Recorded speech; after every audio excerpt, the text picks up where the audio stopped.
Europe 1 Soir. 19h, 21h, Pierre de Villeneuve. Avec moi pour la première heure, Olivier d'Artigol. Bonsoir Olivier. Bonsoir Pierre. Bonsoir Catherine Ney. Bonsoir Pierre. Bonsoir Charles Rodwell. Bonsoir, merci pour votre invitation. Merci d'être l'invité d'Europe 1 Soir, député Renaissance des Yvelines, fondateur d'Ensemble Français. Est-ce que vous comprenez l'attitude du président de la République qui a demandé au gouvernement de revoir sa copie après le rapport sur le frérisme plutôt que de prendre des mesures immédiates ? Un problème massif, il faut apporter une réponse massive. C'est ce que le président de la République a demandé au gouvernement, en tout cas au ministre qui était présent au Conseil de défense dans lequel a été présenté le rapport complet sur l'entrisme des frères musulmans sur le territoire français. Je rappelle que les frères musulmans sont une congrégation qui a même été interdite dans des pays comme l'Égypte, la Jordanie, l'Arabie Saoudite et tant d'autres pays, mais que ces succursales pose un vrai problème tout simplement de cohésion nationale et de sécurité pour les Français sur notre territoire. C'est la raison pour laquelle, il y a maintenant 3 ans et demi, nous avions adopté la loi Séparatisme 1, qui a donné des résultats très concrets sur la lutte contre le blanchiment et le financement de ces associations. Il est temps maintenant de mettre en œuvre une loi Séparatisme 2 qui soit à la hauteur des enjeux. Est-ce qu'il y aura une loi séparatisme, ou appelez-la comme vous voulez, qui arrêtera le sujet et qui éradiquera le problème ? C'est notre objectif, mais on va devoir avoir besoin tout simplement de la mobilisation d'absolument tout le monde, des associations, des entreprises, des citoyens, des élus. Et donc ce sont sur tous ces pans que nous allons attaquer le problème. Les citoyens, c'est les annonces que mon parti Renaissance a fait aujourd'hui, d'interdire le voile pour les fillettes de 5 à 6 ans, en tout cas pour les mineurs de moins de 15 ans. Les associations, ce sont les propositions qui seront faites par le gouvernement et par mon groupe également sur l'accélération, la dissolution des associations et également des fonds qui financent ces associations. Les entreprises, elles doivent jouer leur rôle. Les chefs d'entreprise ne peuvent plus fermer les yeux sur l'entrisme dans leurs entreprises, même si c'est difficile. Qu'est-ce qu'il fait ? Alors justement, un conseil à un chef d'entreprise, qu'est-ce qu'il doit faire ? Aujourd'hui, un chef d'entreprise, d'ailleurs peut-être qu'il y a des chefs d'entreprise qui nous écoutent, qui sont confrontés à un problème de communautarisme ou d'entrisme dans leurs entreprises, il faut qu'ils sachent qu'ils ne sont pas tout seuls dans cette situation. Oui. Ils peuvent faire un signalement à leur préfet, ils peuvent faire un signalement à leur maire, à leurs élus, afin que nous nous mobilisions avec eux pour lutter contre l'entrisme.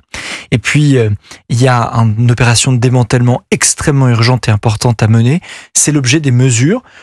Première mesure que le gouvernement a proposée, visiblement la copie n'était pas suffisante et c'est la raison pour laquelle le président de la République a proposé d'étendre l'arsenal législatif que nous devons déployer. Je ne sais pas ce qu'il estime suffisant ou pas suffisant, mais 73 pages d'un rapport dont on connaissait déjà les contours avec, Catherine le disait à l'instant, juste avant qu'on prenne l'antenne, le rapport Robin et d'autres rapports avant. Bernard Rougier et Jean-Luc Mélenchon qui dit « J'alerte, cette fois-ci l'islamophobie franchit un seuil, un conseil de défense, ça suffit, vous allez détruire notre pays, arrêtez ça ». Qu'est-ce que vous lui répondez ? Moi, je ne parle même plus à Jean-Luc Mélenchon, moi je parle juste et surtout à ses partenaires de coalition, aux socialistes et aux Verts. C'est-à-dire que ça fait 3 ans que je siège sur les bancs de l'hémicycle. Et avant cette déclaration qui est du pur communautarisme électoral, j'ai eu Mathilde Panot qui parlait de la rafle du Veldiv et qui comparait Emmanuel Macron au maréchal Pétain, Jean-Luc Mélenchon qui considère que l'antisémitisme est résiduel en France, Daniel Obono qui dit que le Hamas est un mouvement de résistance et non pas un mouvement terroriste, Rima Hassan qui explique que les attentats du 7 octobre sont des actes légitimes. Est-ce que c'est pas le chant du cygne ? Est-ce que vous n'y voyez pas, Charles Rodwell, le chant du cygne qui dit arrêtez ? Il aurait presque pu dire dans ce tweet, vous êtes en train de casser mon outil de travail, vous êtes en train de casser mon terreau électoral. C'est comme ça qu'on le comprend, ce tweet. Moi, je pense que Jean-Luc Mélenchon a, au-delà d'avoir un objectif pour des raisons électorales de fracturer notre pays, il prend les Français de confession musulmane pour des idiots et ces Français ne se trompent pas, à mon avis, de choix. Il leur dit grosso modo, parce que vous êtes musulmans, il faut que vous votiez pour moi. Mais moi, je dis absolument pas ça aux Français de ma circo. Je leur dis, si vous êtes de gauche, de droite, du centre, si vous avez des convictions différentes, votez pour le candidat que vous voulez. Mais c'est pas parce que vous êtes musulman, catholique, juif, athée, protestant, je sais quoi, qu'il faut que vous choisissiez votre candidat pour qui vous êtes. Et moi, c'est le message que j'adresse à cette gauche pseudo-universaliste qui reste attachée indécrotablement à Jean-Luc Mélenchon, alors que ce monsieur reconfirme à l'instant qu'il refuse de lutter contre l'entrisme des frères musulmans. Enfin, c'est presque trop gros pour être vrai de voir Jean-Luc Mélenchon. Monsieur le député, concernant le socle commun et le gouvernement, il y a quand même un raté ce soir. Pourquoi ? Parce que la séquence avait été construite, en tout cas proposée, annoncée, avec la publication des éléments les plus forts de ce rapport, qui confirme en effet une réalité, un conseil de défense, et il avait été annoncé des annonces. Oui. Au même niveau que là où le rapport avait amené les enjeux. Or, ça fait pchit ce soir, il n'y a pas d'annonce. Le président sauf la publication, non ? La publication. Oui, mais le président demande à l'issue du Conseil de défense à l'exécutif et notamment au ministre de l'Intérieur Bruno Retailleau de revoir sa copie. De nouvelles propositions qui seront examinées lors d'un prochain Conseil de défense au début du mois de juin. Donc, j'ai deux questions. Est-ce qu'il peut y avoir un élément conjoncturel, le président juge que les propositions n'étaient pas à la hauteur. Est-ce qu'il y a peut-être une dimension politique ? Il y a un moment Retailleau, il y a un retour qui peut gêner et mettre la coalition sous tension.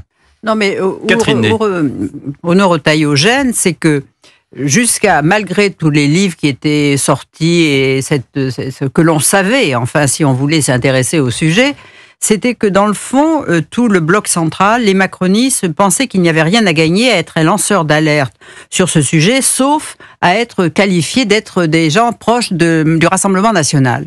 Avec l'arrivée de Bruno Retailleau, vous voyez, au contraire, il vient vraiment de flanquer une rouste à Vauquier, il est le gagnant, et tout le monde... Alors, les discours ont changé en 3 jours. Vous voyez bien les inflexions d'Édouard Philippe lui-même, qui sur la voile, dans le sport, oui, pour les compétitions, non pour, oui, pas encore, enfin un truc un peu comme ça, en même temps, quelque chose, voilà. Le jeune Attal, qui avait, c'est vrai, supprimé la baya, et il avait été très courageux, et ça avait mis un peu d'ordre dans les têtes. Mais là, tout d'un coup, moi je veux aller interdiction du voile. Et moi je pense qu'aujourd'hui, c'est pas le président qui est leader dans cette lutte et dans cette prise de conscience, c'est Bruno Retailleau. Et ça lui échappe. Non, ça lui échappe pas du tout. Au président de la République. Au président, mais ça lui échappe parce qu'il ne s'en est jamais saisi. Et est-ce que c'est pour ça que, du coup, il dit, attendez, formulez-moi d'autres propositions, parce que... ces mystères nous échappent. Qui sourit. Feignons d'en être les organisateurs. La raison pour laquelle je souris, c'est que je vis un moment important de ma très jeune carrière politique, c'est que je crois que pour la première fois, je suis en désaccord avec Catherine Ney. Et vous rougissez en plus. Et je rougis à cette idée. Oui. La raison pour laquelle je le dis, c'est que dans la lutte politique, je dirais même civilisationnelle, que nous devons mener contre les frères musulmans, chacun a sa part à prendre. Le gouvernement avec ses propositions, mais les parlementaires qui travaillent sur ce sujet aussi. Et c'est la raison pour laquelle, aujourd'hui, au nom de notre groupe, nous avons publié des premières mesures que nous allons soumettre au gouvernement, que nous avons déjà travaillé. L'arsenal, pour le coup, législatif est prêt. Une loi, je finis juste sur ce point, une loi séparatisme 2, sur les points que je vous évoquais en première partie d'interview. 2, créer un délit de communautarisme pour l'ajouter au délit de séparatisme qui ne couvre pas suffisamment les actes illégaux que nous évoquons, qui sont notamment évoqués dans ce rapport. 3, la protection de la liberté du culte et de la liberté de conscience des enfants, notamment des jeunes filles. Et est-ce qu'il y a quelque part un numéro pour interdire les frères musulmans, parce que c'est ce que propose à l'instant Manuel Valls. Mais il n'y a pas d'existence légale. Manuel Valls a parfaitement raison. Mais une fois que vous dites dans la loi, je supprime les frères musulmans, ou je les interdis, il se passe quoi ? Manuel Valls a raison. Mais nous, l'arsenal que nous proposons, c'est des mesures très concrètes, efficaces, qui vont permettre aux forces préfectorales, aux forces de l'ordre et aux tribunaux de condamner ces gens. On va marquer une pause, que nous avons annoncées et on va continuer à parler de sujets, mais pas seulement, puisque vous avez beaucoup de choses à dire en tant que député des Yvelines de Choose France, puisque c'est chez vous que ça s'est passé quand même. On va en parler. À tout de suite sur Europe 1. Europe 1 Soir. 19h, 21h, Pierre de Villeneuve. Toujours avec Catherine Ney, avec Olivier d'Artigol. Je voudrais qu'on écoute Florence Bergeau-Blaclair, qui a beaucoup étudié sur les frères musulmans, qui en a fait un livre. Elle était chez Dimitri Pavlenko ce matin. Il y a un passage de cette interview ce matin sur Europe 1 qui est intéressant. C'est quand elle parle de ce que signifie le halal. On écoute Florence Bergeau-Blaclair. halal, pour eux, n'a rien à voir avec la viande. On croit toujours qu'il s'agit de boucherie halal. Non, c'est halal, c'est l'élément qui s'oppose au haram. Voilà. C'est ce qui est permis contre ce qui est interdit. Et donc, il faut que l'ensemble de la société, il faut que l'individu, de la naissance à la mort, vive dans le halal, dans cet espace normatif du licite. Et donc, toutes ces activités, tout ce qu'il pense, tout ce qu'il veut faire, tous ces projets, doivent avoir comme objectif l'adoration de Dieu, de plaire à Dieu, qui a des exigences particulièrement strictes. Voilà, et comme le disait également un ancien frériste qui était interrogé par Thierry Grévin ce matin sur Europe 1, la République n'a plus lieu d'être. C'est-à-dire tout ce que représente le spirituel, Dieu, etc., est au-delà de ça, et on doit obéir à ce fameux halal, à ce qui est permis. On en est arrivé là aujourd'hui, Charles Rodwell, en France. Là, vous venez de citer ou de passer un passage justement de Florence Bergeaud-Blaclair, qui est une femme extraordinaire. Et je recommande à chaque auditeur de lire, de l'écouter. C'est une femme... On l'invite souvent. C'est bien sûr, et c'est tout à votre honneur. C'est une femme que l'université française a cherché à purger. C'est une femme qui vit aujourd'hui jour et nuit sous protection policière, parce qu'elle est chercheuse au CNRS et qu'elle mène depuis maintenant des années un combat idéologique, un combat de la recherche, un combat académique pour expliquer, pour faire connaître et pour combattre le frérisme en France. Cette femme, vraiment, a tout mon respect. Elle est l'une des personnes qui a l'air depuis très longtemps, y compris à travers ce rapport, sur l'état de dégradation de la situation sécuritaire de notre pays, notamment sur ce plan. Elle a tout un arsenal de propositions extrêmement concrètes dont nous nous sommes inspirés, nous parlementaires, dans les propositions qu'on a faites aujourd'hui. Et vraiment, je lui tire mon chapeau et je peux lui dire une chose, c'est qu'elle ne parle pas dans le vide et que nous nous inscrivons en plein dans les propositions et dans le combat qu'elle mène. Oui, mais j'aimerais avoir une clarification, monsieur le député. Il faut bien sûr que la République se mobilise face à l'islamisme, face à l'islam radical et face aux frères musulmans. Mais vous n'êtes pas favorable à l'interdiction du halal pour nos compatriotes de confession musulmane. Alors, comme vient de l'expliquer Florence Bergeaud-Blaclair, le halal ne veut tout et rien dire. C'est-à-dire que dans la langue, ça veut dire que c'est ce qui est permis, donc c'est ce à quoi on doit d'une certaine manière obéir. Allons sur les premières. Quelque chose. Là, pour le coup, j'ai du mal à comprendre votre question. C'est comme si vous me posiez la question, est-ce que vous êtes pour l'interdiction du kasher?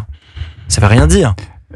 Quelqu'un qui veut manger de la viande halal, pour le coup, au nom de sa liberté de culte dans sa vie privée, il n'y a aucune raison qu'il puisse pas le faire. Moi, la seule chose que je souhaite, c'est que, tout en respectant la liberté de culte de chacun dans notre pays, que vous soyez catholique, juif, protestant, musulman ou quoi, mais comme ça vous respectiez deux choses. Un, les lois de notre pays, les valeurs de notre République et la liberté de conscience de chacun. Mais si le halal surpasse les lois de la République, c'est un problème. Je prends un exemple concret.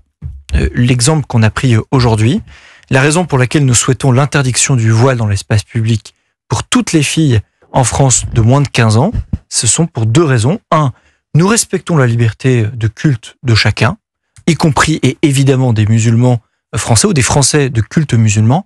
En revanche, nous voulons à tout prix protéger l'égalité femmes-hommes, l'égalité entre les filles et les garçons, les valeurs fondamentales de notre République auxquelles appartiennent la laïcité et la protection de l'enfance et la liberté de conscience de chacun. Et c'est la raison pour laquelle nous voulons interdire ce voile pour cet âge-là. Mais non, Charles Rodwell, parce que là, c'est un exemple très concret. Mais non, on est dans l'angle mort. Soyons en désaccord, parce que je pense que on est dans l'angle mort. Pardonnez-moi, on est dans l'angle mort, parce que là, justement, c'est pas halal. La jeune fille qui, dans une famille religieuse islamiste, porte le voile à l'âge de 6, 7, 15 ans et plus tard après, c'est halal puisqu'elle obéit à la loi. Oui. Donc Olivier a raison de vous dire, vous voulez interdire le halal. C'est pas une critique, c'est une question. La seule réponse que je peux vous apporter, c'est qu'il y a des millions de Français de culte musulman qui ne sont absolument en désaccord avec ce que vous dites. Comment est-ce que vous expliquez cela ? Parce que je les rencontre tous les jours.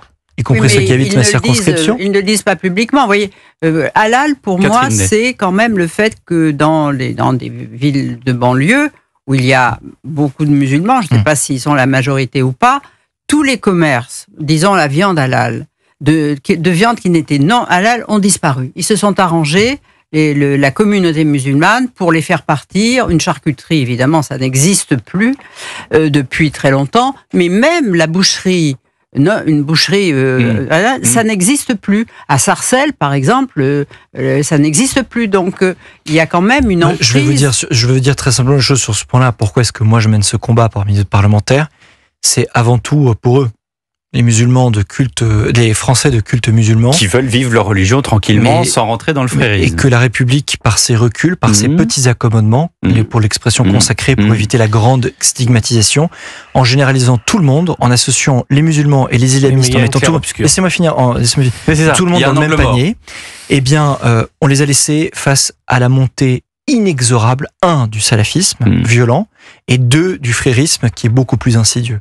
Et moi, ce que je veux dire à ces gens-là, il y en a des millions, et surtout, il y en a des centaines de milliers qui, pour le coup, votent pour le Rassemblement National parce qu'ils considèrent que c'est le Rassemblement National qui va les protéger de la montée du frérisme et du salafisme. C'est l'ironie de toute cette histoire. Et ben moi, ce que je peux vous dire très simplement, c'est que par les mesures que nous proposons, qui sont pas des mesures sous cloche qu'on a travaillées dans les sièges confortables de l'Assemblée nationale, qui sont des propositions que nous avons travaillées avec les chercheurs, notamment Florence, qui sont des propositions qu'on a travaillées avec les associations d'élus, les associations cultuelles et culturelles, pour trouver le bon équilibre. 1, entre le respect cardinal des valeurs de notre République, auquel appartient évidemment la liberté de culte, mais de 2, un combat absolument massif contre le salafisme et contre le frérisme. Le premier qui porte le séparatisme comme vertu dans notre pays, le second qui est beaucoup plus insidieux, en témoigne le rapport qui a été publié, on verra et contre lequel nous devons mener le même combat aussi important. Je voudrais vous poser une question, Charles Baudouin. Est-ce que vous êtes macroniste ? Oui, bien sûr. Est-ce que vous comprenez le pataquès que Sophie Primas a déclenché hier matin sur Europe 1 ? Honnêtement, je pense que c'est une tempête dans un verre d'eau. Moi, je connais très bien Sophie Primas depuis très longtemps parce qu'elle est sénatrice dans les Yvelines avant d'être ministre. C'est une femme honnêtement exceptionnelle qui refuse toujours toute polémique. Je pense qu'elle a eu un écart qui était objectivement malvenu parce qu'elle appartient en plus à un gouvernement dans lequel elle a été nommée notamment par le président de la République. Moi, je considère que, au vu des enjeux que nous évoquons là, la question que nous évoquons, et je vous remercie de m'avoir invité pour cela depuis le début de notre intervention, qu'honnêtement, on est sur un sujet qui est une tempête dans un verre d'eau. Bon, mais vous savez, on va quand même consacrer 30 secondes et je vous remercie là-dessus. Choose France, 40 milliards d'euros, on crie cocorico, je vais y arriver. C'est rien par rapport au contrat de Trump au Moyen-Orient, qui sont, je crois, de 4 000 milliards de dollars en 5 jours. Il y a 2 manières de prendre les choses, de cette manière, ou alors de se dire que... Vous allez me parler de verre d'eau à moitié plein, à moitié vide, c'est ça ? Tout à fait. Je n'ai pas devant vous. Mais simplement... On peut s'arranger. Premier élément, vous pouvez voir les choses ainsi, ou alors vous pouvez regarder le premier sommet de Choose France qui avait été organisé en 2017, où les annonces glorieuses avaient été de quelques dizaines de millions d'euros. C'est-à-dire que moi, quand je constate aujourd'hui, au-delà du chiffre de 37 milliards d'euros, c'est depuis 2017, on n'a pas tout réussi. Mais c'est la création de 2,5 millions d'emplois dans notre pays. Et 2,5 millions d'emplois, c'est 2,5 millions de familles où vous avez le papa ou la mère qui ont retrouvé du travail. Et moi, s'il y a bien une raison pour laquelle je suis macroniste, c'est quand même pour celle-ci. Il y a plein de choses qu'on a échoué. Enfin, la preuve, on a perdu les élections législatives la dernière fois. Mais l'une des raisons pour laquelle je suis fier d'une partie de notre bilan, c'est bien sur cette question. C'est quand vous avez des investisseurs français et étrangers qui investissent des milliards d'euros dans notre pays, ce n'est pas que de la création de richesses. C'est la création de centaines de milliers d'emplois. Allez, une dernière et c'est la création d'artistes qui sont fondamentales pour notre circonscription. Vous travaillez sur le plan parlementaire, monsieur le député, sur la désindustrialisation. Oui. Que prépare le gouvernement pour faire face au tsunami de destruction d'emplois dans la filière automobile à venir ? Mais vous avez parfaitement de raison d'aborder la question de l'automobile qui est fondamentale, parce que nous avons adopté des réglementations absolument délirantes par rapport au niveau de préparation de l'ensemble des acteurs de la filière. On sait Bruxelles. Pardon ? C'est Bruxelles, c'est l'Union européenne. Mais se défausser sur Bruxelles, c'est trop simple. Ah non, mais je me défausse pas. C'est factuel. Mais ce serait trop simple pour moi. Mais qu'est-ce qu'on fait, monsieur le député, nationalement ? Ça va être saignant. Ce qui se prépare est terrible. Tout à fait. Moi, je veux dire 3 choses que je vais proposer. Et j'espère qu'elles seront adoptées. 1, baisse de 20 milliards d'euros du coût du travail. Parce qu'aujourd'hui, on a un déficit là-dessus, compensé par 20 milliards d'euros d'économies sur la dépense publique. J'espère que ce sera adopté. Deuxième chose, suppression des impôts de production, compensée par une taxe carbone aux frontières. Pourquoi ? Trump met des barrières douanières à ses frontières. Nous, je propose qu'on mette des barrières douanières environnementales à nos frontières. 100% de ces recettes doivent aller à la baisse de tous les impôts de production des entreprises françaises. Troisième volet, je propose de mettre en œuvre la retraite par capitalisation. Pardonnez-moi, je sais que c'est le sujet sempiternel, mais c'est le seul moyen de financer à terme les industries et les entreprises françaises sur notre territoire. Vous avez ciblé l'industrie qui est la plus en difficulté par les décisions qui ont été prises par les gouvernements européens et nationaux successifs. Et c'est l'industrie qui est le plus en urgence que nous tentons d'accompagner. Et j'espère que ces mesures y contribueront si elles sont adoptées. Merci Charles Rodwell d'avoir été l'invité politique d'Europe 1 ce soir.